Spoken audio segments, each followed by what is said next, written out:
কুমারখালী মরগাঙ্গি নদী। নদীটা অনেক পুরনো, বড় নদী ছিল। জাহাজ লঞ্চ স্টিমার চলতো, অনেক বড় নদী ছিল। এখন এটা মরগাঙ্গি নদী।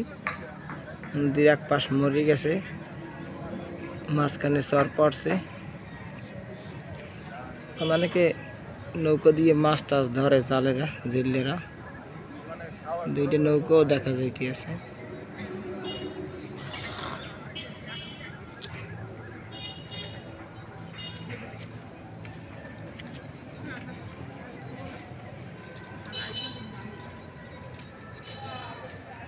বিকেলের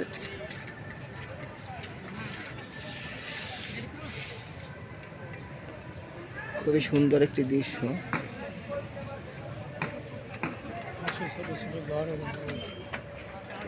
মাঝখানে একটা দ্বীপ আছে, অনেক পরিমাণ ঝাউ দেওয়া আছে বিভিন্ন রকমের, খুবই সুন্দর লাগে দেখতে। আস্তে অন্ধকার হয়ে আসতেছে। পানির ভিতরে দুইটা নৌকা দিয়ে মাছ ধরে।